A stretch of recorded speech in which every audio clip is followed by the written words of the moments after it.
अस्सलाम वालेकुम वरहमतुल्लाह। मेरी नज़र के सामने से एक हदीस गुजरी और हदीस ये है कि नबी अलैहिस्सलातु वस्सलाम ने फरमाया कि क़यामत के दिन मैं हौज़ कौसर पर होऊंगा और अपने पास आने वालों का इंतज़ार करता रहूँगा। फिर हौज़ कौसर पर कुछ लोगों को मुझ तक पहुँचने से पहले ही गिरफ़्तार कर लिया जाएगा, तो मैं कहूँगा कि ये तो मेरी उम्मत के लोग हैं। जवाब मिलेगा कि आपको मालूम नहीं, ये लोग उल्टे पांव फिर गए थे।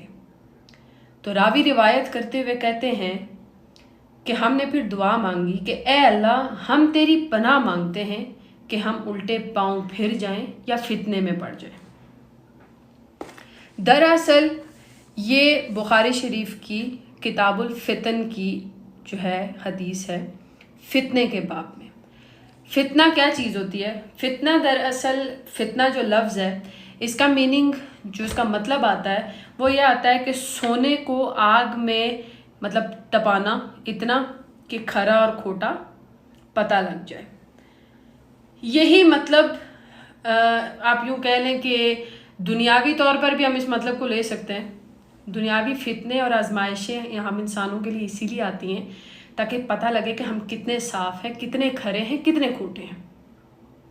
कुछ लोगों को ये फितने, ये वबा, ये बीमारियां लपेट लेती हैं, कुछ लोग इनकी लपेट में नहीं आते।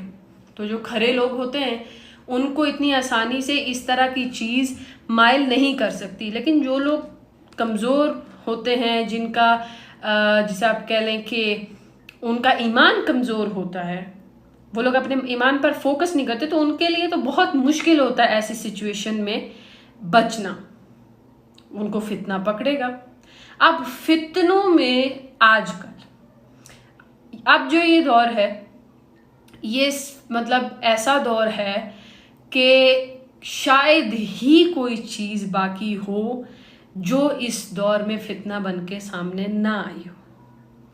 अब फितने में क्या क्या चीज़ें आजकल हम पाकिस्तान में फेस कर रहे हैं और वो कौन कौन सी चीज़ें हैं, क्या फितने हैं और उन फितनों की वजह से हमारे मुल्क में क्या क्या चल रहा है, जिसमें मैं सबसे पहला आपको बता दूं कि बिदत हमारे मुल्क में इस वक्त क्या हो रही है।